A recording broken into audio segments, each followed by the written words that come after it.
Alrighty, welcome back to another Wisco Fanatics Wednesday. We have a bunch of basketball again this week. We are edging up to Milwaukee Brewer season. We got about 2 more weeks until we are ripping and rearing for opening day. But in the meantime, keep an eye out on our page. We are publishing new stat projections every single day from now all the way up until opening day.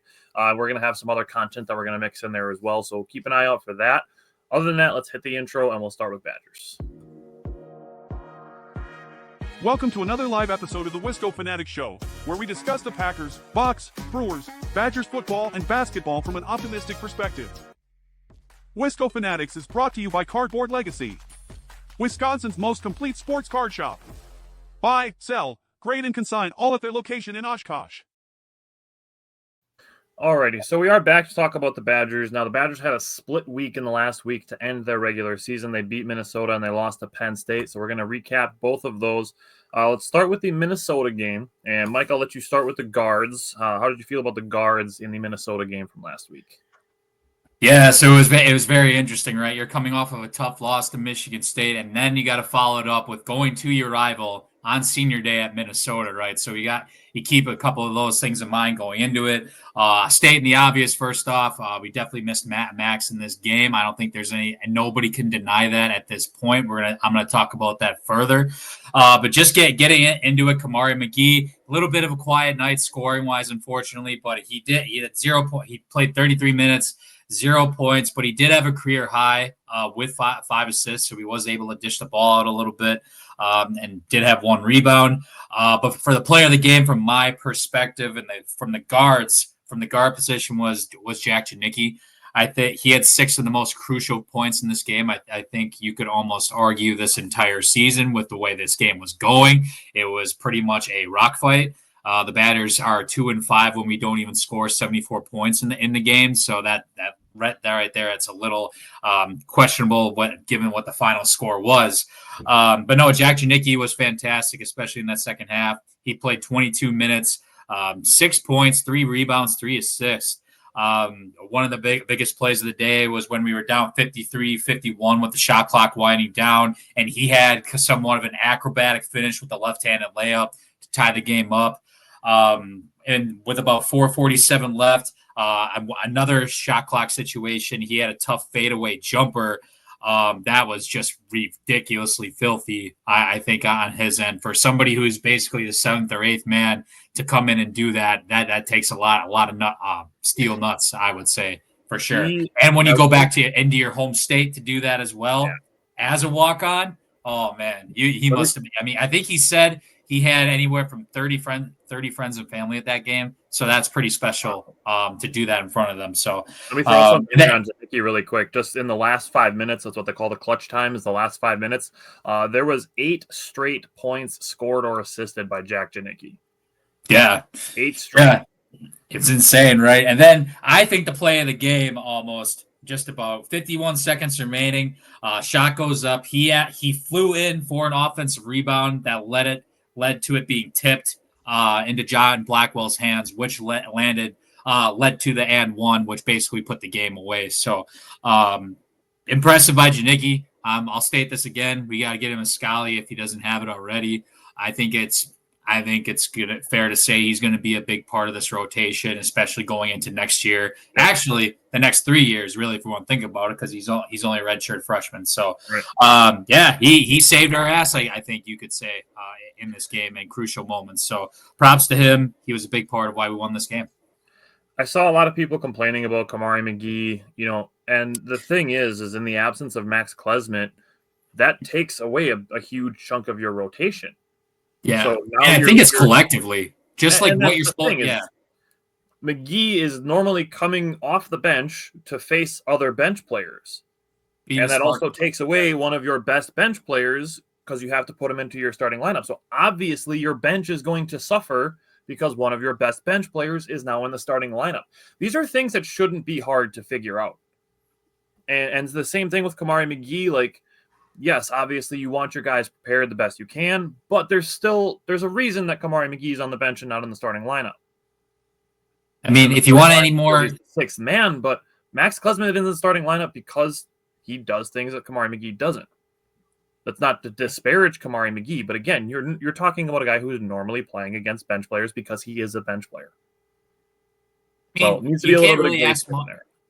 He didn't turn over the ball at all either. I think that's important to point out, especially if you're, as you said, Tyler, being primarily that bench guy.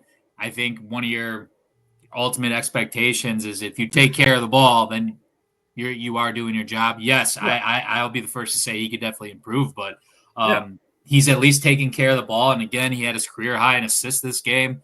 I know we expect that 10 rule that we've been talking about, and I think that is a good expectation for him. But I mean, I think it could have been a lot worse in this game in his regards. So we're moving on with the win. Brandon said Iowa's about to go home today. Well, I think you're a dark horse to win the tournament. I will accept that as a compliment, and if you reverse jinx us, I am going to haunt you when I die. I don't think the Badgers should be a dark horse, man. They've been ranked pretty much the entire season. Unless he means the March Madness tournament. The Big Ten tournament, they've beaten Big Ten teams except for Michigan State and Michigan.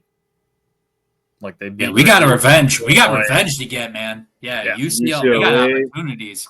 Don't want to think too far ahead, but God damn, we have an opportunity here. Yeah. We'll talk about the Big Ten tournament after we get through the Penn State game. But looking at the Badgers wings, the Johns, John Blackwell is so damn good when he is aggressive to the rim. Well, apparently he's not good enough to make a all. That's what I was just going to say. We can jump ahead to the all Big Ten teams. John Tonje, first team all Big Ten. John Blackwell made it to the honorable mention list. What the hell is that? Fucking joke, dude. He should have been joke. At the very least, third team, probably second team.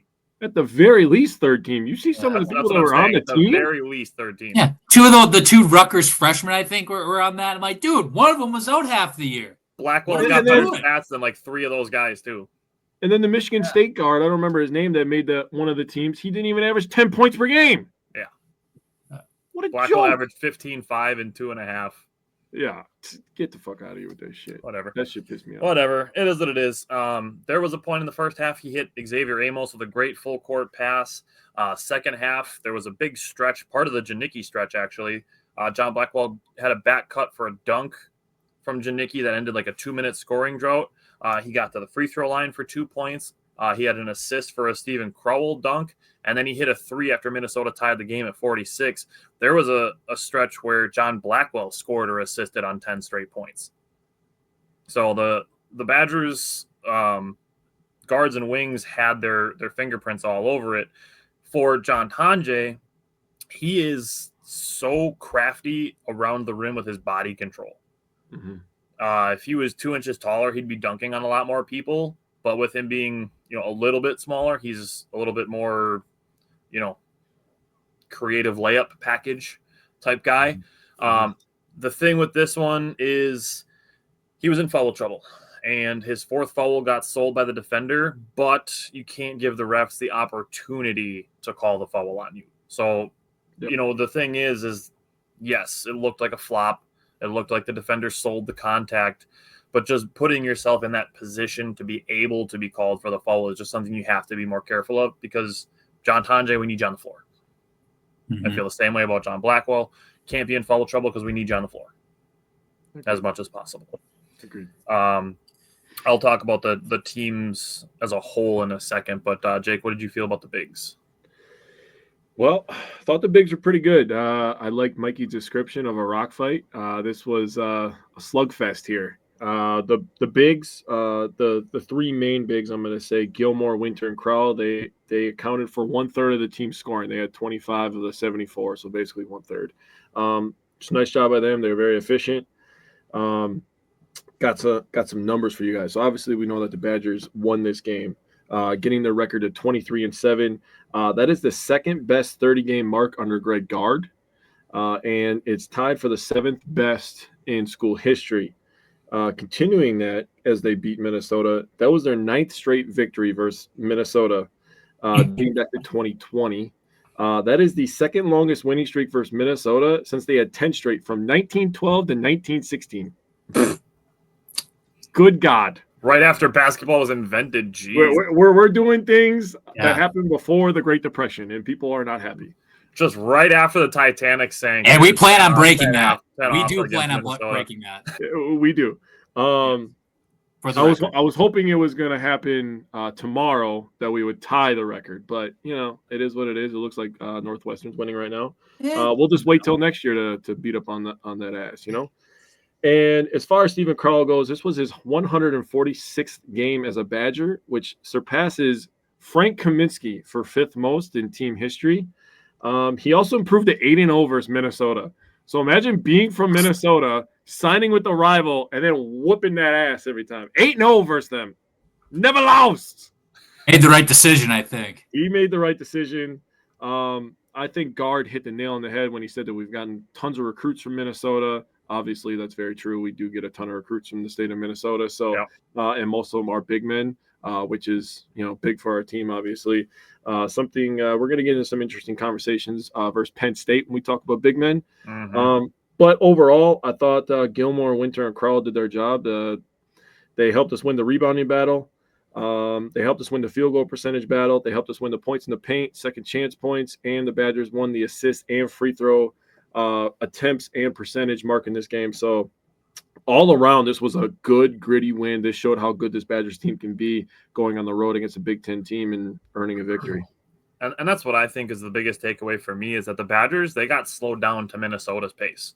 Yeah, which is a weird thing to say. Normally, that's been the Badgers' strategy over the last couple of years, is to slow the other team down to their pace. But the Badgers were slowed down by Minnesota, and to me, it resulted in two things. One, the Badgers weren't able to take advantage of mismatches as easily, which is a challenge that I will have for them going forward, is when you can get Crowell on a smaller guy, or when you can have a guard with a big man guarding him. Like if you can get a switch on a screen, you can have John Tanjay with a big on him, clear out and let him drive. Or if you get Steven Crowell with a small guy on him, just put a pin in your swing offense and get the ball in the post, and let's attack the mismatches. The Badgers got caught in 2 shot clock violations, which is credit to Minnesota's defense. They are a solid defensive team. As for like turnovers, the turnovers and stuff happen, but too many missed layups. Got to make your layups. That's a thing where the Badgers, I just mentioned that full court pass that John Blackwell had to Xavier Amos. It was a great pass, but Amos missed the layup, and Minnesota came down and hit a 3. That's a 5-point swing where the Badgers could have been up by 11. Instead, their lead was cut down to 6. So I'm a little bit more lenient on turnovers, especially if they're plays of effort versus just missing layups. Other than that, I did want to say also the 6 of the last 7 points of the game were scored by John Blackwell and John Tanjay. So some good clutch play in this game. Even though Minnesota slowed the Badgers down, they still managed to score 74 points and beat Minnesota at their own game in their own building. Football. Yeah. And I think, for what it's worth, I think we once again, this is the second time in a row now, but we held, I think, Dawson Garcia somewhat in check again. Especially So I just want to call that out too. Yeah. I think there was times like when they did take advantages of certain matchups. Like we needed Gilly out there as much as possible, I think, just to handle that matchup. And we basically, I thought I wanted to call Carter Gilmore real quick on that. I think I saw that that Garcia was like 1 for 7 against Carter Gilmore. Yeah, 6 of 17 overall. That's not bad. He's second team all conference guy, and I think that is legitimate. He is one of the best players in the Big Ten. Yep. So that I'm not going to argue with. Why am I giving so many compliments to my rival? I don't know, but I think we did a decent job on him. Because you have a functioning brain, Mike. That's why. Yeah. It's okay to do that. It's the best. Not all players are trash, and your team gets to exert their will on the opponent regardless of their input. All righty, let's get this over with. Let's talk Wisconsin and Penn State. Mike, go about the guards. Oh God. Well, I'll start with something positive before whatever. Thank you to the seniors first off in this program, since it is senior day. There's a lot of good stories on this year's team. My guy Kamari McGee, fantastic season. First guy, big spark plug off the bench, or soon to be coming back off the bench again. We got Carter Gilly James had an incredible year, which, mind you, he was a walk-on this season. I don't think a lot of Badger fans know that. So his scholarship was given up. John Tonje, Mr. All-American himself, thank you. Stephen Crowell, decent year as well. Did I forget somebody? I forget if I did. Marcus Silver. Give a props to. I'm going to give props to a guy to Marcus Silver for a second, because I think he easily could have transferred out of this program and could have went to maybe like a mid-major, or even just go ball out at like a high D2 or something like that. But it's impressive that he stuck it out with these guys, and I think that says a lot about his character. So, all right, I just wanted to give a shout out to the seniors. Now, oh boy, I'm going to start with some stats first. So, Penn State just snapped a 22-game losing streak in Madison. So that's a first call out. That's something that I wish it didn't happen to this team, but it did. Point blank, I think Penn State was way more aggressive. They were playing out of desperation mode, which, you know what? Props to them. When it's the last game of the year, you're literally not playing a single basketball game the rest of the year. And for them to come out and do that and actually give a shit, props to them. They also had 1.42 points per possession, which is which is stupid. That's stuff that we hit this year during the season, right? So you're gonna win ball games when you do that. As far as the players, I mean, Kamari McGee had a solid start to this game. I thought the way he was shooting, I thought he was gonna get 25 and 5 or something like that. But no, I mean, still 26 minutes, 11 points, 3 rebounds, 1 steal, 1 block. Unfortunately, he did hit that 10-point mark that we love to talk about, but it wasn't necessarily a victory. But he did okay, I guess. But Jack Janicki not a whole lot, didn't really score, but he got 23 minutes, 4 rebounds, 2 assists, 2 steals. He still contributed a little bit for being a bench player. And Cameron Hunter got into this game, which 6 minutes, didn't really do much. He had 1 turnover, 1 missed 3 ball. I do question that a little bit. I get it that when there's no Max Klesman, you have to improvise a little bit. Kind of questioning a little where Daniel Freitag is at with his game right now at this point that they do that, because between us, I did get a little frustrated when he was out there at the time. I'm like, okay, well, if he's showing this, what are the chances that Daniel Freitag could be worse, right? So I was hoping maybe he would have gotten a little bit of time, because I think Cameron Hunter, he was hurt most of the year too. He was sick half the year, so he just might not have his legs under him quite yet. Which it is what it is. But that's going to be a position that we need to watch, I think, going into this offseason.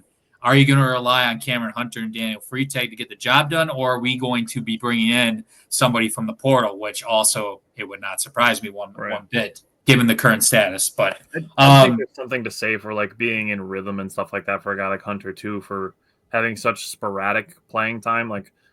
I get there not being a rhythm where you're not feeling like, okay, I'm used to playing 10 minutes a game in this type of role. So I understand that part of it. And I think the same would go for Freitag, but I think those two over the summer are going to have a lot of eyes on them, and as far as the program is concerned. Oh, for sure. And then I guess to bring everything all together, I mean, I'm going to state the obvious: we need everybody back. We need everybody back healthy going into postseason play. Max Klesman, I touched base. I talked about it last week. He's a lead assist man for this team. Yep. I think clearly. I'll even put in the Minnesota game and Michigan State if we want to put it in a bundle. Yep. They clearly need his facilitating. I think it's without a doubt. I know in previous weeks I've talked about, okay, maybe give Kamari McGee a little more playing time and maybe cut Max's minutes. But make no mistake, the Batters still need him. We need him in this lineup for sure if we're going to be successful. Average of a game, but if it's say 27, we're talking about giving 4 or 5 minutes to Kamari McGee. And that's a lot. Use 20 to 25 minutes of Max Klesman. Right. Yeah. So, I mean, if there's any conclusion I can come up from this, Max Klesman's a huge part of this team. And then you kind of foresee it again, being the lead assist man, the lead facilitator of this team. it spoke volumes of how much they missed him. So happy to see he's going to be back for us playing tomorrow. We're going to talk about that in a little bit, but I'll let you guys go ahead. So looking at the Johns, John Blackwell was absolutely locked in defensively in the first half of this game. I think that was a big catalyst for the Badgers getting their lead. Both John Blackwell and John Tonje hit threes early in this game. Blackwell did finish 3 for 6 from the three-point line, which is great. 6 of 15 overall is a little rough. He finished with 19 points, 5 rebounds, 3 assists, 2 steals, and only had 1 turnover. So overall, his stat line looks nice. I just would like to see that field goal percentage tick up a little bit. As for John Tonje, he finished 2 of 13 from the field, 2 of 7 from the three-point line, 7 for 8 from the free throw line, which is good. This is his second bad shooting game in the last 3 games. Hopefully it's like a get it out of your system type thing, and he can bounce back for the Big Ten tournament and for the big dance. I will say John Tonje was the only player to shoot free throws in the first half for the Badgers. That's rough. Just need the whole team to be a little bit more aggressive. And then, I saw people complaining about Tonje, and I understand he's having bad games, but the bottom line is the Badgers absolutely need John Tonje. He's first 10 all Big Ten for a reason. If the Badgers have hope of making any noise in the Big Ten tournament and in March Madness, John Tonje is going to have to be a large part of that. I'm going to hold off on most of the rest of the other things just strictly because it's all a little bit more team specific. But one thing I will say just specifically on Tonje, when we are getting into late game situations and the offense is becoming stagnant, something that's happened a few times this season, I would like to see the Badgers playing through John Tonje. There's been a couple games this year where there's like the last 10 minutes of the game go awry, and the ball is only touching John Tonje's hands 2 or 3 times in that final 10 minutes. And I just mentioned 7 for 8 from the free throw line, the only guy to shoot free throws in the first half. Get the ball into Tonje's hands when we need offense and let him get to the free throw line at the very least. So I understand it's not practical to have 2 different offenses installed. Like the Badgers run the swing offense. That's what they run. But I would like to see some sort of pick and roll, pick and pop with some off-ball screening involved to let John Tonje cook a little bit and go get us a bucket when we need one. I'll hold off the rest of my stuff because it's team specific. But Jake, what did you think about the bigs? Yeah, I have some thoughts on the Tonje thing if I could real quick. No, it felt like when Penn State went to the zone. Yeah. It felt like Tonje kind of took himself out of the game at that point. And Blackwell was the one that was really going downhill, trying to attack, make stuff happen. Now, that's credit to Blackwell, and I'm not trying to beat up on Tonje, but on a day where the offense is kind of, teetering, and I'll switch over to the big men real quick. Mm-hmm. Stephen Crowell was absolutely frying the center from Penn State one-on-one. Dude, in the high post, he was money. I'm going to say this before I continue. Post defense is a lost art. Valid. That's valid. Mm-hmm. That guy he's a modern big man. Can block shots. He runs the floor, catches lobs. Good job. Good for him. I'm happy for him. He's going to be a good player in the Big Ten if he sticks with Penn State. Or, we're going to have an open spot at center. You can come on over. The transfer portal, I really hope the Badgers go and get 2 7-footers. Because as soon as Nolan Winter went down in this game, size was a problem. And that is the second time that has happened in the last couple of games where when Nolan Winter went down, and I don't mean any disrespect to Gilmore. If you guys have watched this show at all, I love me some Gilly James. He's small. It is what it is. He is literally, if you looked at there was a photo that the Badgers posted for Senior Day, he literally might be the same size or shorter than John Tonje. And if he's taller, it's because his hair is tall. Yeah. I think he's listed 6'7" maybe. But yeah. Winter is 6'11" and Crowell is 7 feet. Like that's a 4 and 5. I mean, it's close. Yeah, he can compete, and he does. He plays hard. I love him for that. Just my little piece on Gilmore is there was a couple times where I saw him kind of pass up some shots. He's not trusting his jump shot right now. So he needs to start trusting the jumper a little bit more, start knocking some of those down. That'll open the offense back up again, as the Badgers have kind of the offense has kind of sputtered down the stretch here. And that goes to my point again about Nolan Winter, a guy who has been knocking down big shots, taking big time 3-pointers. We saw it against Michigan State. We made 5 threes. He made 2 of them, and he wasn't afraid. He wasn't gun shy. You see it against Minnesota. Yes, he only took 1 3-pointer, but he's not afraid to shoot. You saw the same thing early in this game. Nolan Winter was 3 for 4, 1 for 1 from deep. He looked like he was about to cook. I mean, Mike was talking earlier about Cam. I thought Nolan Winter was about to have a career day the way that he was looking early on. Had the nice tip slam, and then I don't know, something happened in the shoulder, elbow, stinger. I don't know. Hold something. He was just kind of holding everything, and when they do the shake and it doesn't go off, not a good sign usually. He came back with like a long sleeve compression shirt on. Yeah, tried to give it a go. I respect him for it, but just it is what it is. It sounds everything I was reading today. It sounds like him and Max are going to be back tomorrow, so that's a good thing for us. Yep. The thing that I wanted to talk about the offense, I'm gonna get into some team specific stuff real quick. Just say my little piece. Yeah. I'll hand it over. Steven Crowell. I want Steven Crowell to be the guy that's at the top in the zone.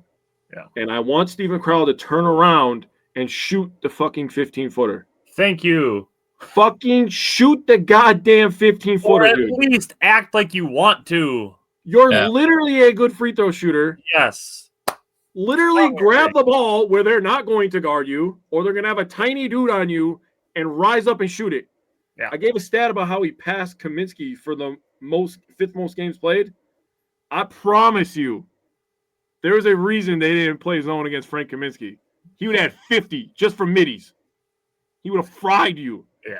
Crowell, you did an awesome job in the post. You have good footwork. You have nice touch outside. Literally just grab the ball at the free throw line and shoot it. Yeah. Grab the ball at any elbow. Wouldn't shock me. He's capable of dropping 30. Yeah. He's capable.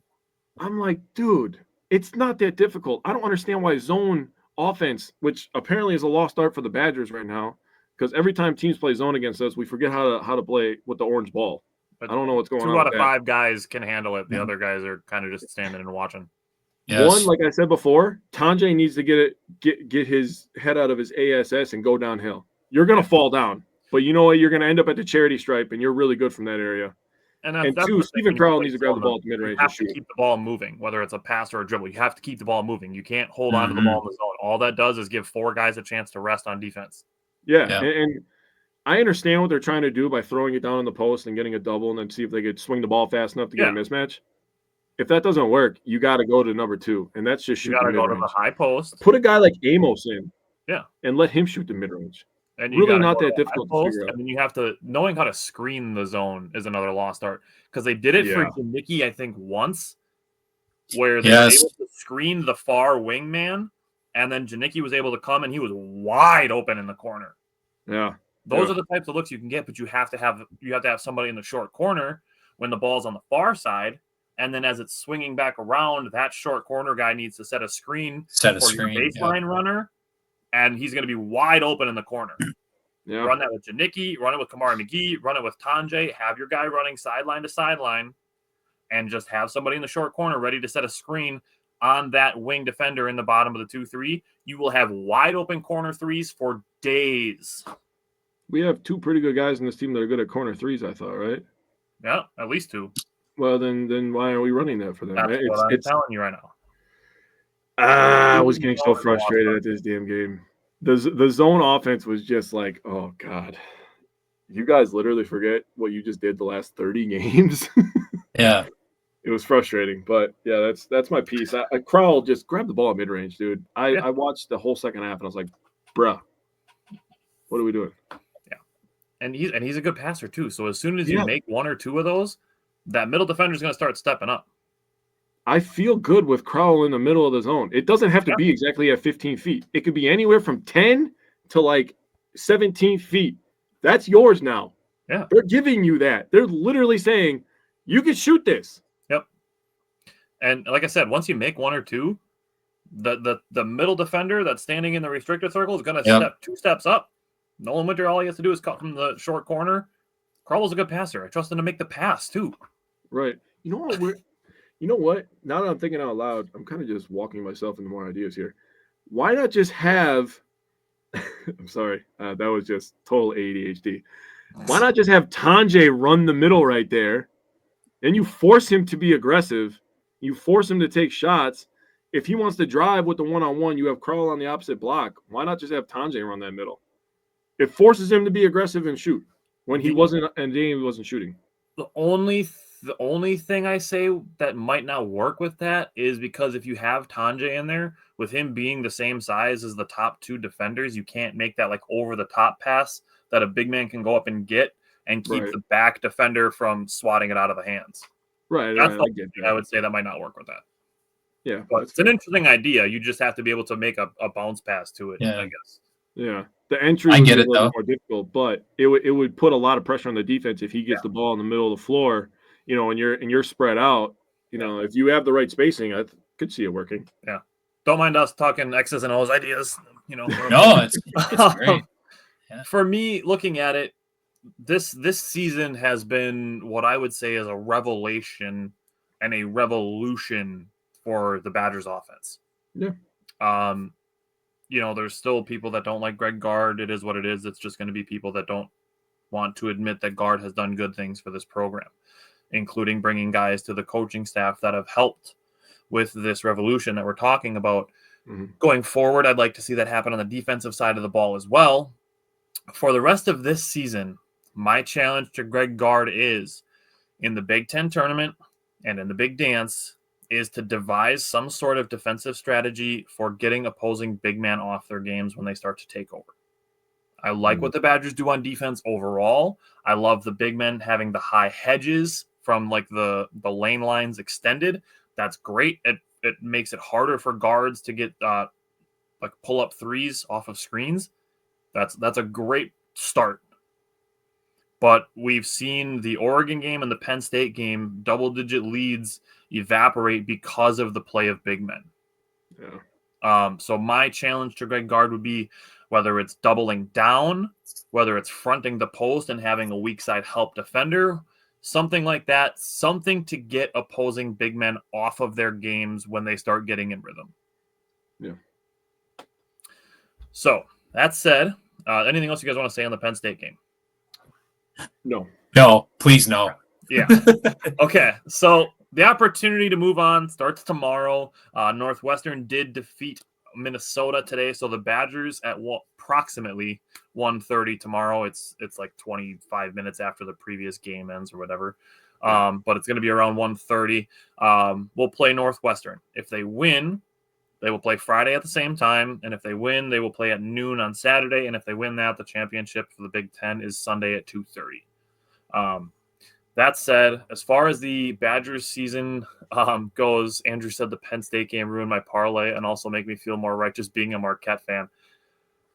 I understand the role that sports betting plays in, the entertainment value of sports, but I think that there is a big need for a shift in perspective of how people let it affect their perception of games. Like I promise you, and I'm not saying this is you, Andrew, but just because you brought it up, that's the can of worms that's being opened. These players, regardless of college, what sport they are, professional, does not matter. These people do not give a shit about your sports bets. Sorry. And like I said, Andrew, I'm not singling you out to say that that's how you are, but there are way too many people who get pissed because of something that happened in a game that ruined their sports bet. Like their performance, it's not on them. Like NFL, betting, like your NFL betting players. Is on you. Yeah. Like that's yeah. So again, I'm not trying to single you out for anything, Andrew, but people are letting their sports betting affect their emotions way too much. Yeah, that's it. Yeah.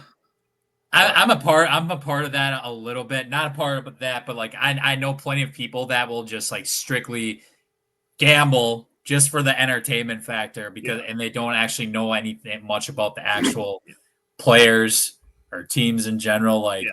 there's plenty of people out there that will literally just bet just so they have something to watch or something to do. So there's definitely that out there. I think my favorite though is like, sorry to go off topic here, but like with fantasy football, for example, and people like tweeting at the NFL guys. I do. What are you doing? You think they don't give a shit about your fantasy football? They're making millions of dollars. Okay, like you are literally the last person that they think about. Yeah, and the thing is like these guys have risen to their tops of their professions, or they're playing at the highest level in college. Like, they want to win more than they want to hit the over on 24.5 points. Like, they don't give a shit about your bets. Bro, do you see what some of these fantasy football names are? Do you think they give a shit about my ball sack hurts? Like, come on. They don't care about your team. The Badgers, getting back kind of on topic. Yeah, sorry. That's Badgers in the Big Ten. They finished 5th in record. They were predicted to finish 12th. So I would say that's a pretty good regular season. They finished 4th in points, 7th in 3-point percentage, 1st in free throw percentage, 6th in rebounding. They were tied for 2nd lowest in turnovers. So a pretty solid basketball team that the Badgers put together for this season. So excited to see what they can do in the Big Ten tournament and the Big Dance. Selection Sunday will be obviously this coming Sunday. And then we're kicking off the tournament. So excited to see what they can do. Anything else you guys want to say on the Badgers? Yeah, I think we have an opportunity to maybe, I saw right now, mostly we're projected to be that 4 seed, that top 4 seed. So if we can do some damage, make some noise in the Big Ten tournament, I'm hoping maybe that we could creep up to a 3 yet. Worst case scenario, I hate to say it, hopefully we don't go down. If we lose right away, I don't think we would drop all the way down to a 5. Would I be surprised? Not really, because when you're losing, I think it's going to be the 3 out of the last 5. I think the committee might take that into account.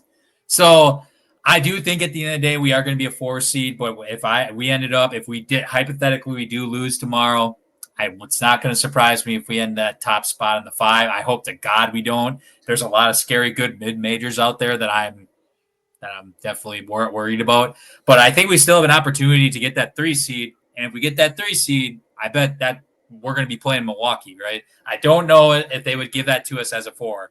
3 seed, I feel confident that they would. So go out and win at least 2 games, please. Bare minimum. Sure, that's my view.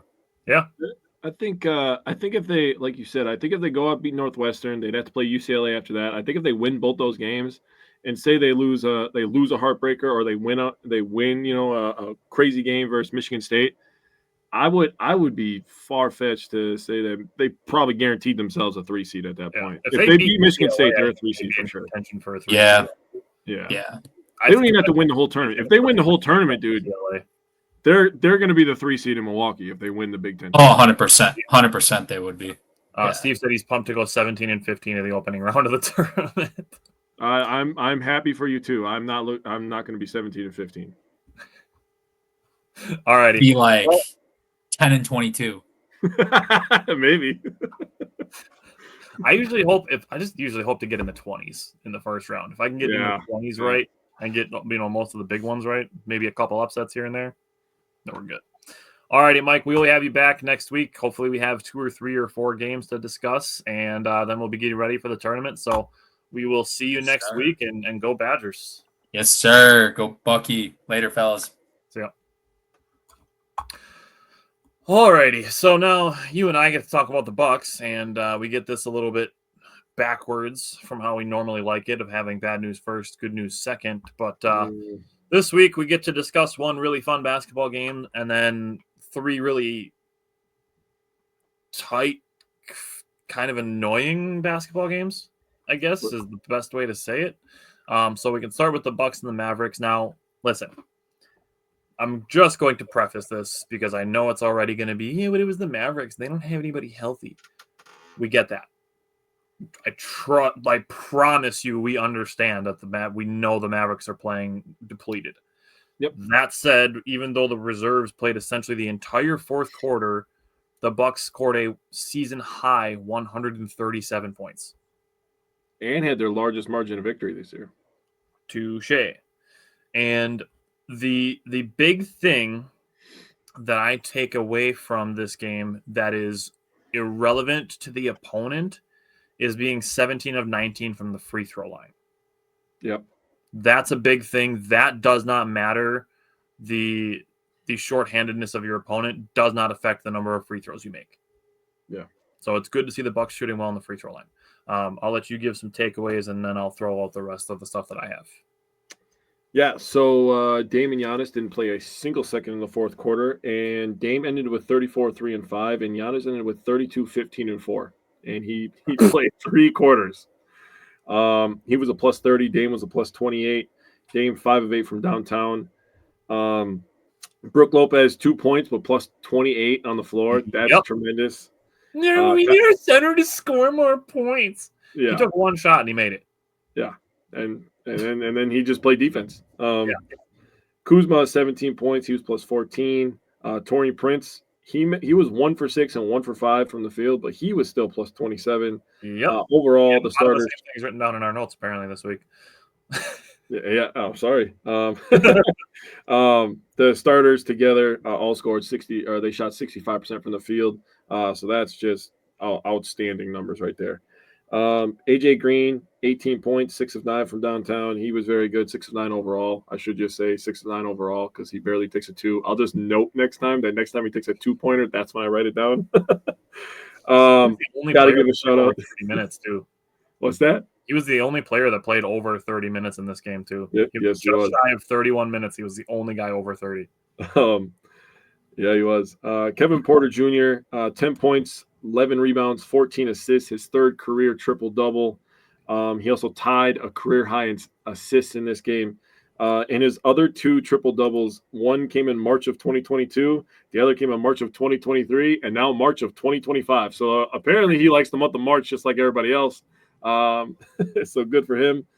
Sims had 10 points, 8 boards, 5 of 5 from the field. He is not going to shoot anything that is not within literal inches of the rim.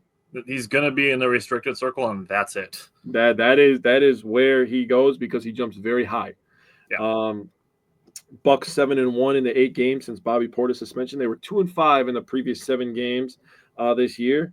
So that's a big shout out to them. The bench doing their thing in this one.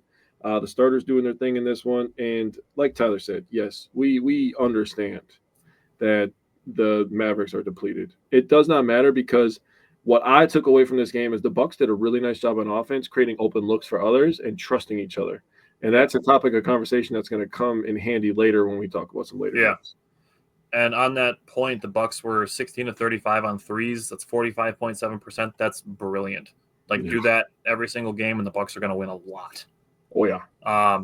Dame started 4 for 4, finished 5 of 8. Kuzma made both of his threes. You already mentioned AJ Green shooting. The other thing in a game like this is the Bucks had 17 turnovers. They got a little sloppy to start, and they allowed 25 points off turnovers. And the pessimistic perspective of that is, oh, my God, you were playing a Mavericks team that had a bunch of guys hurt. How do you give up 25 points off turnovers? And the logical, calm person answer to that is they were winning this game by 20 to 30 points for almost the entirety of it. They were not contesting a lot of shots in transition and shots that they would contest in a tight game. They were kind of conceding some shots while they were up with a gigantic lead, so I'm not going to freak out about it. So, that said, Steve said it's the NBA. Any game outcome is possible. That is true because the Bucks lost the next 3 games after destroying the Mavericks, and then they lost the next 3. 2 of them were on back-to-backs, which is the Magic game that we're going to talk about now, and the Cavs game.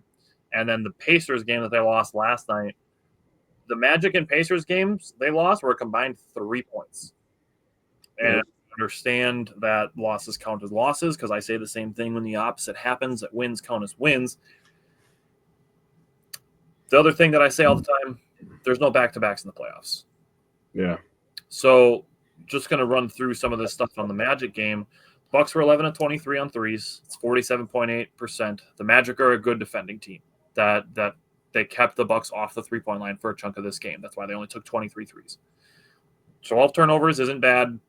21 points off turnovers is bad. The Magic were very efficient in that aspect.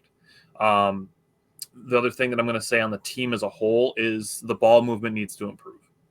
They only had 17 assists on 41 made field goals. That is something they can improve going forward. That's too low. And they did during points of both of the last two games. Now, I want you to give your thoughts and your takeaways from this, and then I want to talk about strictly the end part of this game as it pertains to Sunday. Okay, yeah, I have some thoughts on the end too, so that'll be a good conversation topic for us. So first thing I'm going to point out here is the bench getting outscored 26-14 versus the Magic bench. Yeah. I just gave credit to the bench against the Mavericks where they played lights out. You come into this Magic game, and the starters are giving you 95 of your 109 points, and you score 14. And this is one where Gary Trent Jr. didn't play. He missed this game. So you really need a guy like AJ Green. He only took 3 shots. I'm not saying he was terrible, but he only took 3 shots in this game. Sims only got 1 look at the rim. Kevin Porter Jr. was good, but really that was one little stretch where he was kind of kicking some ass a little bit there. But outside of that, there was really nothing from the bench.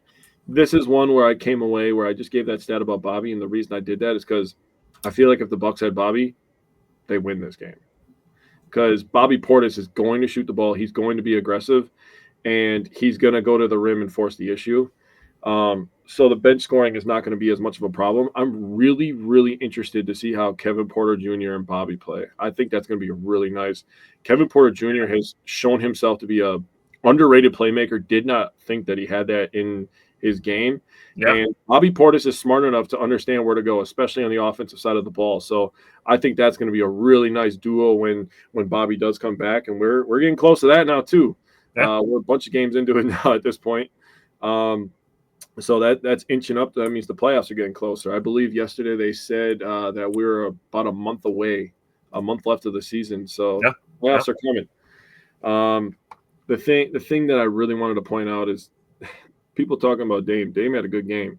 He had 26, 7 and 4, and Giannis had 37. So really, the rest of the starters, Kuz didn't really have that good of a game. And Taurean Prince did have a good game because of the last little bit of the fourth quarter. But before that, he wasn't really having much of an impact. But he did end up having a pretty decent game because he had a flurry of 3-pointers. But let's get into this end of the game because I have some thoughts. Yeah. So, a few things. First, Steve, he can practice and he can be at the arena until it's 90 minutes before game time or something, and then he has to leave. So you'll see a couple videos here and there of him at the arena getting shots up. So he's staying in shape and stuff. He just can't be at the games. So firstly, Damian Lillard is here to take 3-pointers. He's here to shoot game-winning shots. He was 4 for 8 already at this point in the game, with the Bucks down 2 points, and he made some threes already that were super tough. Like the one that he made on the right-hand wing, as he's off the dribble, fading away, super tough shots. Mm-hmm. That is already point 1. Point 2. Hindsight is not a reason for him to not shoot the shot. Please put a pin in that for last night's game. Hindsight is not a reason to not make a decision. Sure, you can play for a 2. First things first, you'd be going into overtime, who on a team, you're playing a team on this night, countered all of the Bucks' runs and had a pretty good night shooting the ball. Yeah, we did. Now, I don't hate in this scenario taking a kill shot over playing for the tie. Putting the ball in Giannis's hands is never a bad option. Something I saw people saying is, why isn't Giannis taking the last shot? Why are we giving the ball to Giannis? Never a bad option to put the ball in Giannis's hand. But, again, you're playing for a tie. Giannis is not going to give you a win in that situation unless he gets fouled and gets an and one, which is a possibility. But, again, the possibility of Giannis getting an and one, the amount of times that he touches the ball and gets and ones is probably lower than Damian Lillard's 3-point percentage. I'd be willing to bet that. That's pretty close. Yeah, that's a good one. So that's that. Now, we've been talking over the last week and a half, 2 weeks. Giannis's free throw shooting, he's pretty good. He's around 70%. Mm-hmm. But, again, even if Giannis gets fouled, you are then banking on Giannis to make 2 free throws, which I'm not saying he can't do. We've seen him do it in the finals on the biggest stage. I'm not saying that. Mm-hmm. We have also seen this season Giannis miss a game-winning shot against the Hornets. Also, again, Dame is here to take game winners. Giannis will tell you that himself. Dame is here to take game-winning shots. That's the thing there. Free throws. And my biggest sticking point on the end of this game, taking a 3 instead of a 2, is do you really want to go into overtime on the first night of a back-to-back when you play the team with the best record in the NBA the next day? The answer is a pretty easy no. Obviously, if this is the playoffs, much different story. But it's regular season, you try to steal a win and move on to the next day. That's it.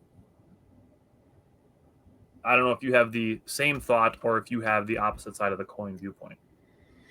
So I just wanted to make a point of nobody complains about it. I'm going to make a point that I think you're going to agree with. So at the start of the fourth quarter, the score was 90-76. You get to the 8-11 mark. They were running a collection, a set where Giannis was at the 5. And what happened when Giannis was at the 5? He didn't box out Goga. Got the score to 97-82 with 8:11 left. From 8:04 to 6:22. Now they did bring Brook Lopez back in. I'm just going to tell you right now. Yep. Giannis got 2 free throws, a layup, and that's when Taurean Prince hit 3 3-pointers. Yep. Got the game to 97-95. Yep. That was with Giannis at his true position. Thank you. I do agree with you. If that's the point you were thinking, I was going to agree with you on. That is the point I was going to make. Yep. So then, after that, like you said, I'm going to prove you right again. The Magic were countering every single run because from the 6:22 mark after Giannis made a layup to the 3:31 mark, the Bucks only manufactured 2 free throws for Kuzma. That was the only scoring they did in that 3-minute barrage. Yeah. Then Giannis got a layup to break that up, and the score went from 97-95 to 104-97. After that, the Bucks had one more run in them. Yep. Giannis made a layup. Dame made a 3-pointer. Giannis got an and one. And then, obviously, we forced a turnover at the end there. So you're talking from the 6:22 mark to the end of the game. If I hear one more goddamn person say to take Taurean Prince out of the starting lineup, I swear to God I'm going to lose it. You know what? We're doing this. I'm just going to pull it up. He was awesome the last 7 minutes of this game. Yep. Played defense, played offense, playmaking. He had a couple assists in there too. The layup of the last barrage that I talked about was assisted by Taurean Prince. He was awesome. So I don't want to hear about that anymore. Okay, we're not talking about that no more. If you have a brain, Taurean Prince is in the starting 5. And I heard people talking about Gary Trent Jr., which we tried that already, by the way. If you're new to this season of 2024-2025 Milwaukee Bucks, we tried that already and it didn't work. So Taurean Prince is staying in the starting lineup. Gary Trent's been doing his thing on the bench with KPJ, with Sims and them boys. We're leaving him there. Okay? Thank you. Okay. Here it is, right here. Putting it on the screen so everybody can see exactly why Taurean Prince is in the lineup when he's in the lineup. See that right there? That thing right here where this is sorted by 3-point percentage, and you see that guy that's second place in the entire NBA that has a mil under his team name? That's Taurean Prince. He's going to be on the floor in clutch time. Yeah. He is 0.1% away from being tied for the best 3-point shooter in the NBA this season. Yeah. He's not coming off the floor. You're telling me you're going to take a guy who's 45% on 3-pointers off the floor? And he's been doing a really nice job putting the ball on the floor, getting to the rim. And we've talked about him like two of the last 3 or 4 shows. He's been underrated as a passer too. Yeah, he's been throwing lobs. He does play defense. People are like, his defense is bad. Bro, nobody stays in front of everybody consistently in the NBA anymore. It's too spaced out. People are too quick. And they still are going to continue putting him on the other team's best player. He was guarding fucking Trae Young last week. Yeah. I mean, he was on Halliburton for a while last night. Yeah. I mean, we're going to get into that. Let's run through this Cavs game real quick, man. Okay. Go ahead. Let's talk about the Cavs game from Sunday. This ended up being the second of the back-to-back. They played that tough game with the Magic. They used the starters a little bit longer, because they were trying to make the comeback. If they could have stolen the win, they probably hold Damon Giannis out of this game, to be honest with you. Yeah. That's why I'm on board with taking that 3 at the end. But I said to you, I'm like, if they don't get this game within like 10 points, in the first couple minutes of the fourth quarter, I would just pull the starters and just concede and then worry about the next game. But they did. They made the comeback in the Magic game, and they gave it a shot. You get to Sunday's game, and I will say here, the ball movement was better.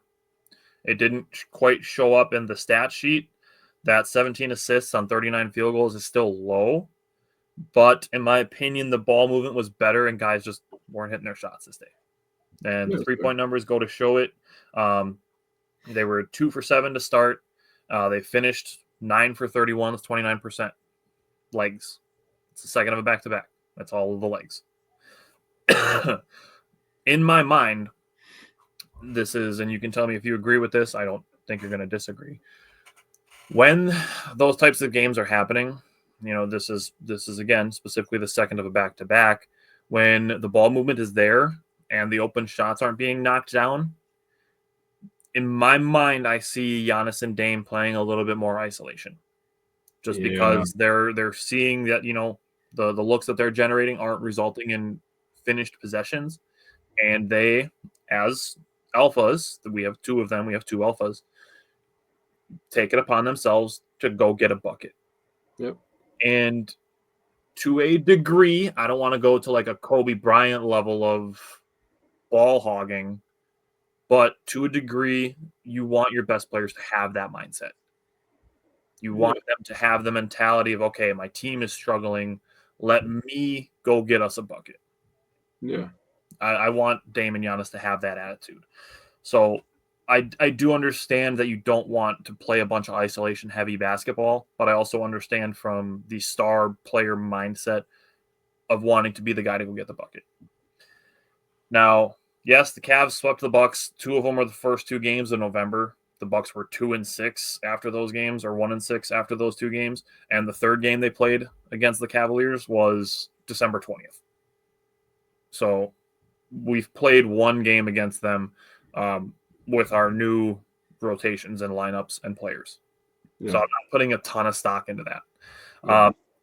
The Bucks did struggle. The bench, 8 of 23. If you take out Ryan Rollins, Chris Livingston, and Tyler Smith, who played the last 3 minutes of the game, the bench was 3 for 16 and 1 for 6 in the 3-point line. Bench struggled. GTJ was 1 for 9 from the field in his first game back, 1 for 4 from the 3-point line. Again, back-to-backs don't happen in the playoffs, and this was Gary Trent Jr.'s first game back from his injury. So I'm not putting a ton of stock into it. Now, my last thing is there were still a couple of occasional bright spots in this game on both sides of the ball. The Bucks all rebounded the Cavs, 50-44. 15 of them were offensive rebounds. They did only convert 16 second chance points, though. The Cavaliers had 13 offensive rebounds, but 17 second chance points. Just need the Bucks to be a little bit more efficient. But they did out-rebound the ball, out-rebound the Cavs. And then defensively, the Cavs were 5 of 14 from the floor against Giannis and 6 of 16 from the floor versus Damian Lillard. All-star Darius Garland, when guarded by Damian Lillard, was 1 for 5 from the field. You can take this Dame doesn't play defense nonsense and just toss it up. He's not an all-NBA defender, but he's not a fucking traffic cone. Yeah, he's a capable defender. He's applying himself defensively. I agree. Something that, like, I think the reputation that he got for not being a defender was in Portland when he was the entire offense. Mm-hmm. He's on a contender now. He's applying himself defensively. He gets to save a little bit of his energy on offense because Giannis can take over, and then he gets to play a little bit of defense. So yeah, I agree with that. Go ahead. All right. So first things first, I'm just going to give the Cavs their flowers. They are a tremendously well-coached team, top to bottom. Yeah. I'm going to give you credit as you were the one that wanted this head coach. Just saying. Our GM also wanted this head coach. I think he was like third on my list, but my number one is in Brooklyn. That's the guy that I wanted. Jordy Fernandez. But Kenny Atkinson was on my list. He was on your list. I saw a rumor today, not sure if it's true, just going to throw it out there. I saw that John Horst got blocked twice from Kenny Atkinson being the head coach. When he was I don't know how much truth is to that. But yeah, you could take that for what you will as you see the Cavs are a freaking machine this year. Top to bottom, they have a really, really nice system, and everybody knows how to run it, and they know their spot. They understand their responsibility, and they just do it. So good on them. Also going to touch base on your point of Giannis and Dame being alphas. Now, we see this quite a bit, and I think that it could be a little bit detrimental at times where I thought when Giannis was creating such good looks, and this is where I think that Doc Rivers was going with his comments about trusting his teammates. He did talk about it after the game, which is why I said it earlier. The reason that I say that is there was times where Giannis was guarded by 3-4 people at one time, and he could have just kicked it out. And I understand. Now, he's Giannis. And if you think you're competitive, I promise you are not as competitive as these professional athletes. I promise. I'm a very competitive person, but I promise you I'm not as competitive as Giannis. Dude, the I can't even imagine it. Like, my competitiveness to like people that I know are competitive in the league that I play in, compared to an NBA player, is probably how regular NBA players are to Giannis. Yeah, I mean he is in a league of his own when it comes to stuff like that. It's not even close. These guys literally they eat and sleep this stuff. Giannis is one of the hardest workers in like NBA history, like overall, looking at his growth. Yeah. So you want to talk about competitive fire and coming from where he's from, that none of that happens unless you're hungry and you look to eat every single day. So I do think that sometimes it could be detrimental, and he does have to trust his teammates a little bit more. You know, kick that out for 3. If they miss it, they miss it, man. But at the end of the day, people are going to watch the film. The film's not going to lie. They're going to see that you were trying to get guys going. And if you get guys going, that's going to make your job a little bit easier. So I know that Giannis knows that, but just kind of saying it out loud for other people to kind of understand what they're looking at, right? When we did start this show originally, we were talking about teaching people. So wanted to just throw that out there to let people know what they're looking at. Sure, Same thing with Dame. 10 minutes talking X's and O's with college basketball for a while. I know. That was hopefully people got something out of that. I really hope so too. We can, I mean, I would love to, we talk about this all the time. I would literally love for this to just be the day job. There's so many ideas that like I think about at work, and I write it down on a little paper, and then I leave work and I'm like, I don't have time to do that, you know, blah, blah, blah. I have to do all this other stuff. I would love to do more, honest to God. But, you know, the bench in this one, too, got outscored. The Cavs bench had 43 points. The Bucks bench had 21. In the last 2 games, you talk about the back-to-back, the bench got outscored 69-28, and this is the first time in my life I think I don't like the number 69 right now. 69-28 is a hard pill to swallow right now when you're talking about 2 losses, and you're talking about one of them being by 2 points. Yeah. And, like, even this Cavs game, as the lead got ballooned up to 18, 19, 20 points a few times, it just always felt like the Bucks were one run away from really being in the thing. Yeah. Especially in the second and third quarters when there was some lulls in the game. It really felt like if the Bucks could have went on like one of those like 15-3 or 15-5 runs, that this would have been a crazy, crazy game. They had it down to 5 in the fourth quarter, and then the Cavs made like 3 straight threes, and it was right back to 14. And in the freaking first half, freaking Max Strus couldn't miss. I'm like, it's like, oh, good, they got rid of Georges Niang, but before he left, he gave him the kill the Bucks card. Like, cool, thank you. Yeah, I mean, Strus was doing that on Miami already, so I mean, it is what it is. It sucks that he's in our division now, but you know, these are some of those games that you can take positive things from. Giannis played good, Dame played good, and at times I felt like the starting five, I agree with you. I felt like they were generating better shots than they were in the Magic game. And then we fast forward to the Pacers game, right? Yep. So let's get into it, man. I want to talk about a few things, just the Go game ahead. itself, and then we'll talk about the ending again. Yep. The Bucks were 14 to 36 from the 3-point line, 38.9%. Taurean Prince was off to a great start. I think he made his first 3 threes. He finished 4 for 8, 50%. Brook was 2 for 4, that's 50%. Gary Trent Jr. was 3 for 6, that's 50%. Got a bunch of guys making threes. 15 turnovers is a little high. The Pacers are literally a team who plays by their namesake. They want to run. They want to play fast. They have a lot of young guys. That's how they want to play. So I'm not super mad at 15 turnovers. I'd like it to be like 13 or lower, but 15 isn't crazy. And the thing is, with that, there is no individual on the Bucks who had more than 3 turnovers. Okay. So it's not like one of those games where, Giannis had 7 or Chris had 6 turnovers or Dame had 5 turnovers. It's not anything like that. Mm-hmm. They were spread out, and it's going to be the thing too. You look at the other side of the coin and be like, oh, everybody had 3 turnovers. It's just nobody had a super turnover prone game. Just take it at that, move on.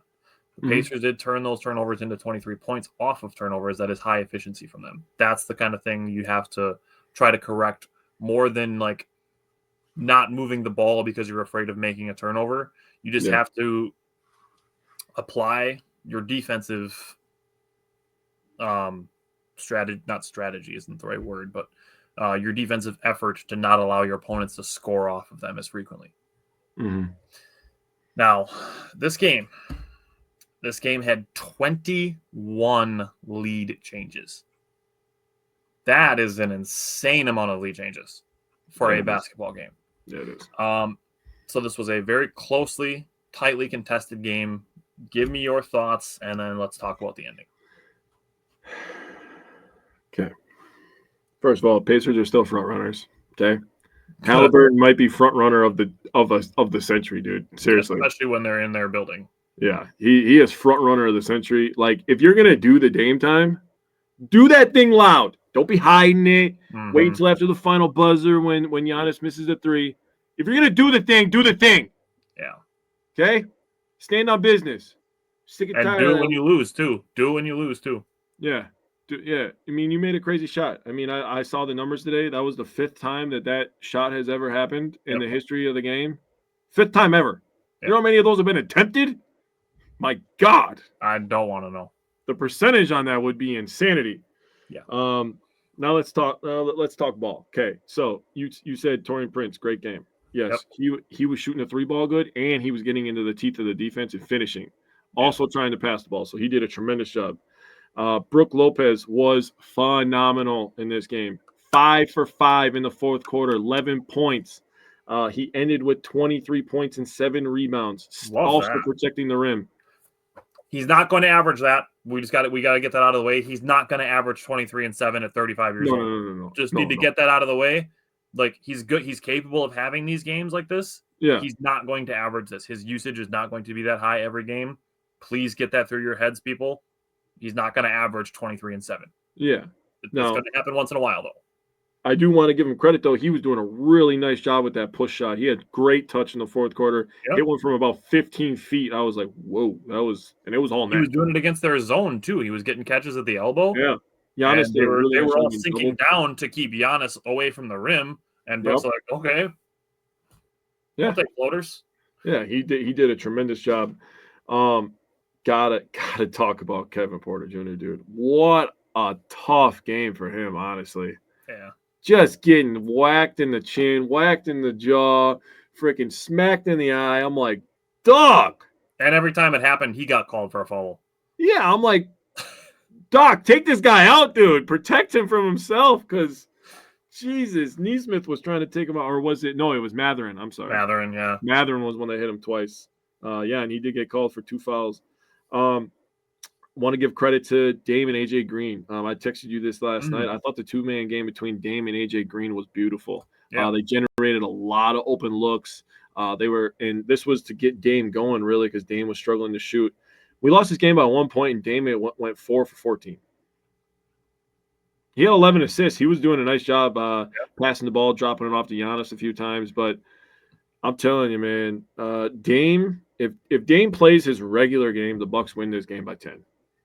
Sure. That percentage-wise, getting to the free throw line, finishing, I mean, everything really felt like the Bucks were going to steal this one on the road. Everything that happened in the fourth quarter. Yeah. Now I got two things I want to talk about. Points off turnovers. Indiana had 23. The Bucks had 12. I know you talked about the 15 turnovers not being too much, but for the Bucks to generate 12 points off 10 turnovers is pretty good in my opinion. That's pretty good. Now fast break points. Indiana had 31. Milwaukee had 3. Yikes. That is the area of the team. But hey, Brook Lopez had 7 rebounds. He did. He did it. Did have 7 rebounds. But that is the area of the team where Kuzma and getting younger was supposed to help, was the fast break, not just offense, but defense. To Indiana's credit, like you said. Layups too. It will. Indiana does like to run. They like to push the pace, and they like to force the issue. The Bucks just got to get back. Now, you want to talk about shooting percentages. Indiana shot 33% from 3, and they had a lot of wide open looks, just like the Bucks did. Yeah. The Bucks cashed in more than Indiana did. I feel free to let Thomas Bryant shoot as many threes as he wants. I mean, yeah, I know he's shooting a good percentage, but if I have to choose between Thomas Bryant shooting the ball or one of their guards like O'Connell or Miles Turner for that matter. Yeah, I mean, or Siakam or Nembhard or Siakam for sure, dude. Let Siakam shoot threes. I don't want him getting anywhere near the paint. He's so crafty in the paint. He's such a good finisher. He is a little dirty in my opinion, but he can be. I don't know that overall he is, but all the little extra stuff. Yeah. You know, I watched the game a little close. You know, me and you, we get very observant with our stuff. Yeah. He's chucking people every time they pass. I'm like, I understand the professionalism of that. Yeah. Like, that's a little bit of gamemanship. I get that, but like at the same time, it's like, God damn, dog. I thought a couple times Giannis was getting abused and they didn't call nothing. Yeah. I was like, what are we talking about? That happened, I think, in the Magic game too, where there was stuff in the fourth quarter that I thought could have been called for fouls, but wasn't. Oh, dude, I wasn't going to bring up the stuff in the Magic game, the stuff that you know they were doing, but it was, you know, one of the Wagner brothers was doing, but I was like, yo, bro. And I'm glad Taurean Prince stood up for Giannis, by the way. Yeah, I agree. Let's talk about the end of the game now. Yeah. Okay. Firstly, yes, it sucks, and I have been mass leaving public groups on Facebook because I'm tired of seeing emotional posts by people who would rather post their emotions than learn about sports. Mm-hmm. The thing about the ending of this game sucking is that the more you dwell on it, the longer it's going to suck. Yeah. And you can apply that to just about anything in your life. Obviously, certain things you're going to want to dwell on, like if a loved one passes, you're going to want to think about that a little bit more. But when it's something like a loss in a sporting event, you can just move on from that. Nothing's going to change about it. Nothing's going to be different. The longer you think about it, the more it's going to bother you. Yeah. Now, we talk about these specific parts of the game. How did you feel about Doc challenging the foul call? Andrew said #never forget. How did you feel about the challenge at the end of the game? This feels like a double-edged sword. It absolutely is a double-edged sword. Absolutely is. So I don't hate it as much as other people. First of all, I didn't think that the landing zone moved with you when you get to fade and go horizontal. When you're fading so far that you're almost fucking horizontal, like you're jumping into bed for a nap. Yeah. No, don't give me that landing zone shit. And then straight up and down. Yeah, I agree. It should almost be the same thing as like the verticality rule, right? The cylinder, yes. Exactly. Should be like that. Yep. Then on top of that, Halliburton literally traveled. Yeah. He literally grabbed the ball and took 3 steps without dribbling. Yep. You get the gather step and then you get 2 steps, but you don't get 3 steps You don't get a gather when you're not dribbling. I don't understand how that wasn't called. I understand that it would have taken away like a crazy highlight for the NBA, but like, dude, he traveled. And then Also, I don't know if I haven't seen anybody else say that, by the way. Has anybody else said that? The travel thing? Yeah. Not really. Again, I've taken myself out of the court of public opinion, so I don't see the public's opinions on things anymore because I'm just gonna stick with my own perception. Yeah. The other thing is we were talking about this game last night. You and I both agreed that there was no foul there. Dude, he didn't even touch him. He literally didn't touch him. Yeah. He was gonna fall down whether he made that shot or not. Yeah. Because he was gonna try to bait into a foul anyways. Yeah. So I don't blame Doc for challenging that because if that gets overturned, you have a tie game. True. Well, and then on top of that, people talking about the foul. Now, here's how I feel about it. Indiana was on the second half of a back-to-back. If you're not going to foul on the catch, which we had no chance because he literally walked with the ball and the guy that was originally kind of guarding him, there was kind of a miscommunication there. Doc said that after the game, too, that they misplayed that last play because they've seen Indiana run it. That's why he didn't call the timeout before that because they've seen that play run. And he didn't throw guys under the bus, but he said they didn't execute it the way that they prepared it. Yeah. So if I'm Giannis, and I'm not advocating for injuring somebody, but if he's going to shoot that shot, you run his ass over, make sure he doesn't get the shot off. Make him shoot all 3 free throws. Yeah, that's like you're on the second half of a back-to-back. You have to make 3 free throws after getting knocked down. Or just wrap them up. Yeah. Tim, welcome back. Talking about the end of the Bucks game last night. Okay, so here's the thing, is because, like I just said with the Magic game, hindsight does not give you a reason to not do something. Yeah. Doc not winning the challenge is not in and of itself a reason to not make the challenge. Right. All other things aside, the outcome that you didn't want to happening is not a reason to not try in the first place. Mm-hmm. That's not how life works. That's not how sports work. You don't get to look at it after the fact and be like, he shouldn't have done that because it resulted in this. Because when you are in the position to make a decision, you don't know the outcome. Yeah. Therefore, you cannot use the outcome as a reason to not make the decision. Do you understand how that works? You can't use the future as a reason to not make a decision in the past. You can use the entirety of your experience to make a decision that's going to affect your future. But you don't know what's going to happen. Knowing what happens after the fact is not a reason to say that you should have done this or done that. That's not how it works. Now, my thought on this is if you can take a point off the board and have a 113 game with 3.4 seconds left and still a shot to make a game winner or at worst go into overtime, that to me is a bigger benefit than having a timeout to advance the ball into the front court and play from a point down halfway closer to the basket. Yeah. I try to tell my own wife that, bro. Hey, if you make stupid decisions, that's on you. But I mean, if it's a 50-50 call and it doesn't work out, I'll stand by you. But if it's open to interpretation, trading your house payment for magic beans, I don't think is one that I would give you the benefit of the doubt on. Yeah, I agree. But if you're going to disagree with that point that I just made, that taking a point off the board isn't as beneficial as moving the ball to half court, yeah, you're welcome, Andrew. The reason that you're disagreeing is because you're making the assumption that being at half court is going to make the game-winning shot go in. Yeah. Because if you're at half court and down by a point, you still have to make the game-winning shot, which we just talked about in the Magic game.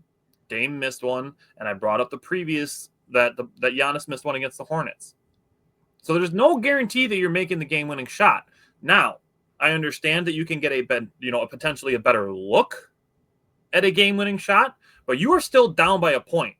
Where if you make it, you win. If you miss it, you lose. In my mind, having the opportunity to be a tie game where the worst-case scenario is overtime, not a loss, that is the outcome that I would rather have a chance at. Yeah. I would rather have a chance at a tie game as the worst-case scenario than a loss. Agreed. So I don't know if you have any thoughts on that part of it. No, I mean, if you are weighing your options, and obviously he has other people around him that are weighing the options. And you have like 15 seconds to weigh them. That's the correct decision if you look at it that way.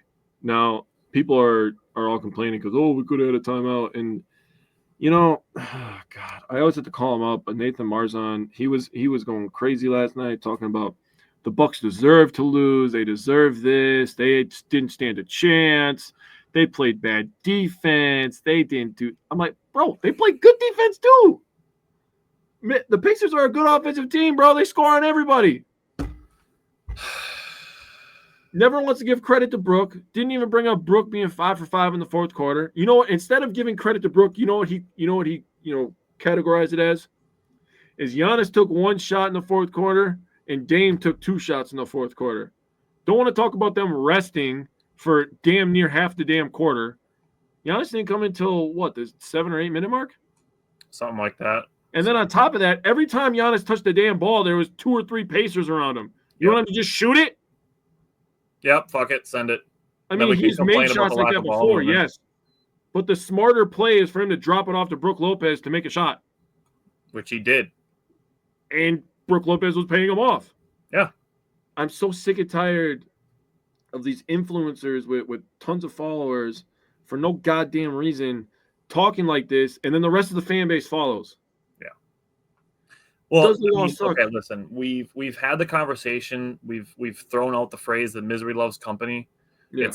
It's a subconscious thing that the part of your brain that is addicted to conflict wants more. So if somebody is presenting that to you, it's like, oh yeah, this is good, more conflict, cool. Because people identify with that conflict as their sense of identity. Yeah. You can separate yourself from that. That is something that, Jake and I didn't know that that's what we were doing over the last 3 years, but we've gotten really good at is separating ourselves from identifying with what I'll just call pain, because that's the word that is most commonly used, is not identifying with the pain. That makes responding to losses a lot easier. Yeah, so there's this weird thing where I wake up the next day after a loss and then I don't think about it, and then my day's still good because I choose to be happy and not let a sports team determine if I'm happy or not. And do I like winning? Absolutely. I would have preferred to win all the damn games, but that's just not reality, and I don't live in fucking La La Land. Yeah. And it's not even the first time in NBA history that a 4-point play to win the games happened. It's obvious happened often, but we've had this conversation too. When the amount of games that are happening, you're talking about 30 teams playing 82 times. You're talking 240 basketball games. Yeah. Anything that can happen is eventually going to happen.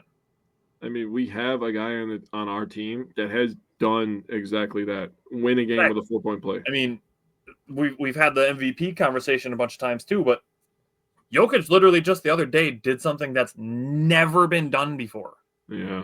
Until now. Yep. Every possible outcome that can happen is going to happen eventually. Agreed. So what I just want to say is that the ending happening the way that it did, the Bucks, eventually losing, there are still positive takeaways from the way that the game ended. Because just because the Bucks lost, that does not take away the fact that Brook Lopez had 11 points in the fourth quarter. Yeah. It does not take away the fact that Gary Trent Jr. made a super clutch three-pointer. Mm-hmm. The end result doesn't take that away, because in that moment, that was a super clutch three for Gary Trent Jr. to hit. Mm-hmm. Also, when the Bucks were, they were up one, I think. It was like 113, 112 or something like that. And the Bucks needed to make an inbound, and the Pacers were going to follow right away with like 6 seconds left. Mm-hmm. The inbounds play that Doc Rivers drew up was brilliant. It was brilliant. To have everybody in the front court, having Dame run to the backcourt and having Taurean Prince toss it away from the Bucks basket and him run away from TJ McConnell to take 3 seconds off the clock, that was a brilliant inbound play. Yeah. The Bucks losing does not take that away from them. No. And Damian Lillard making those 2 clutch free throws. The final result does not take away those things from being true. All of those things are still true. Mm-hmm. Gary Trent made a clutch 3. Dame made clutch free throws. Doc drew up a smart inbound play. Brooke Lopez had a great fourth quarter. All of those things are still true, regardless of the end result in the W or L column. Yep. Just like if the Bucks win and, Dame goes 2 for 7 from the 3-point line, that's still true, even though the Bucks won. Yeah. It's just the Pacers were able to overcome the Bucks doing those things to win.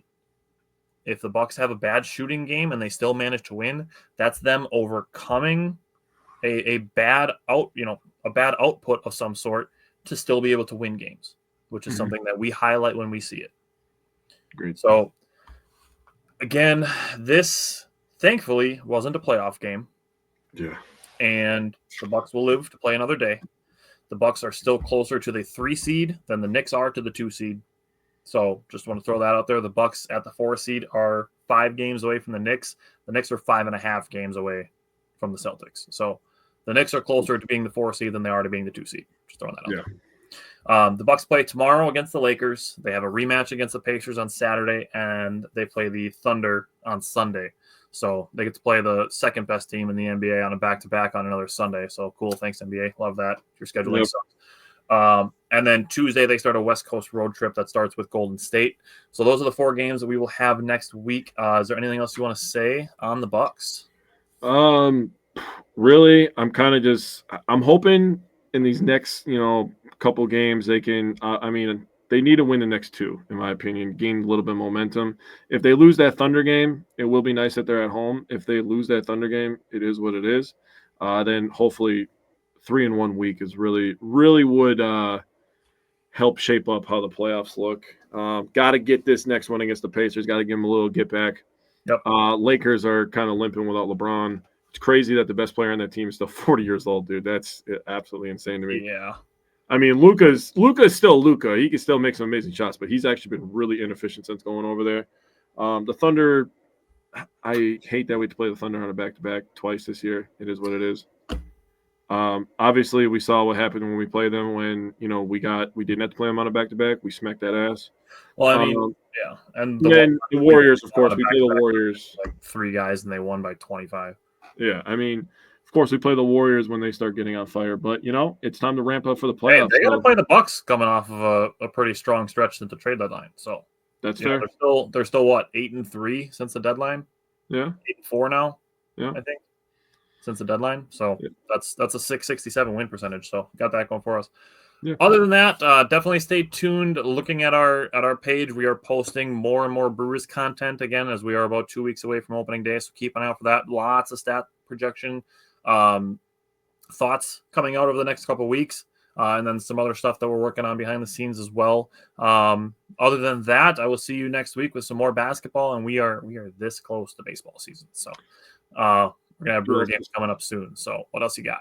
We will also be starting our NFL draft series next Tuesday. So if you're into the NFL draft, if you're a draft nerd, you like all the deep dive stuff, we're starting with wide receivers starting on Tuesday. So we start with something exciting to get you guys going a little bit. Yeah, then we're going to dull down the excitement real big in the following week of the offensive line. I'm so already done watching offensive linemen. Yeah. All right. So join us on Tuesday night, and then we'll see you again next Wednesday. Thanks, everybody. See you next week.